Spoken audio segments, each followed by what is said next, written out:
Welcome to the mini podcast series Data Unplugged, Conversations from the Richmond CDO Forum. Join us as we interview the data thought leaders and chief data officers featuring on our 2024 conference programme.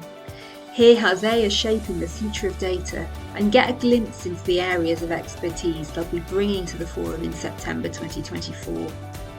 Learn about their journeys into the world of data and find out about the person behind the title as we look forward to the inaugural Richmond CDO Forum next September. Brought to you by Richmond Events.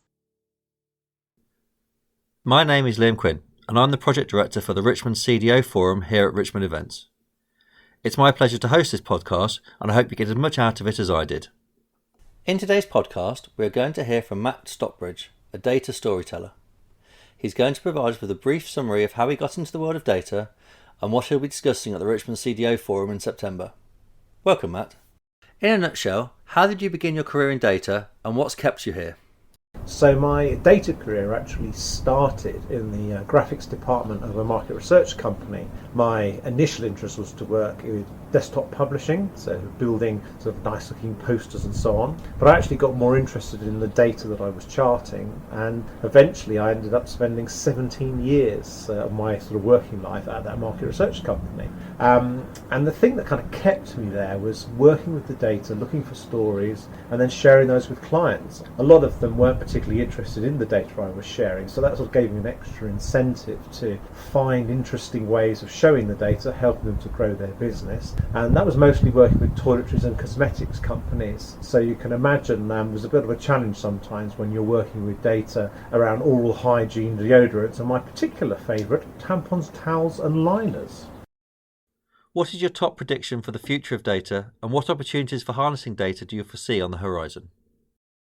So at the moment, the interesting trends within data are all around the tech and the software, all aimed to make the process of manipulating and analysing data faster and quicker. I mean, that's the dream for all stakeholders. They want everything instantly, and I guess all of us have to step up now to deliver against that. There's probably some opportunities at the moment in data visualization tools and dashboards and so on, but even some people are saying that those are starting to become less popular. But for me, the biggest opportunity in data has always been the same one, and that's in interpreting it, in telling stories about the data. It's what the session I'll be leading will be talking about, how to take the information and just make it compelling for the people that need to use it and make decisions with it. In your opinion, what makes a good CDO?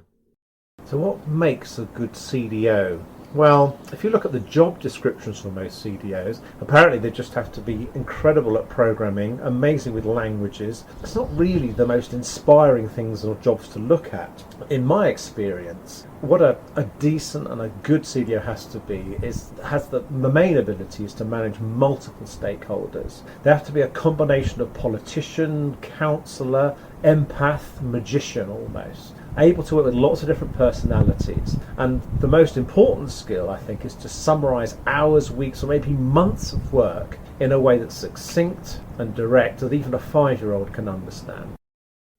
Tell us one thing that might surprise people about you. So one story I quite like about myself, was a bit of a surprise, was back in 2016 while I was working at Mondelez. I was asked to speak at an event at the Barbican for the IAB, the Internet Advertising Bureau. So I thought it would be a jolly wheeze to criticise the audience, who predominantly were ad tech companies, and just really talk to them about how they sell to companies like I used to work for and how they could do better. And my plan was to soften the blow a bit by handing out cream eggs. I had a box of them to take with me. And I was expecting maybe 100 to 150 delegates, as you usually get at these events. Anyway, imagine my surprise when I was ushered down into the main auditorium and had to present in front of practically 1,000 delegates. Anyway, you can judge for yourself how well I got on, because they've posted all of that content on YouTube. So have a look and let me know what you think. Finally, please provide a small teaser into your session at the inaugural Richmond CDO Forum. So for the session that I'm going to be leading, I'm going to be providing, those things that I think every CDO, every data person needs. And there's two main things I think they need. One is Is it gin? Another one is probably a hug, possibly for some of them, both of them. Now, telling stories with data is something I've been doing for years. I've been able to talk about examples of what I've learned, talk about some times when I've got it wrong, although technically I didn't think I was wrong at the time. I want to make the session interactive, to listen to other people's experiences with that. I can't promise that there'll be gin there, but I definitely think I can provide some chocolate. Thank you, Matt, for giving us such a great insight into your journey through data. I'm off now to search YouTube for your exciting presentation. I'm looking forward to chatting to you more about your journey in September.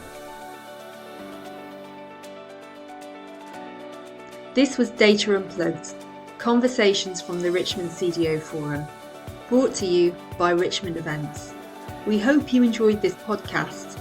Please follow us on LinkedIn and Spotify, helping us to spread the word and reach Chief Data Officers throughout the UK.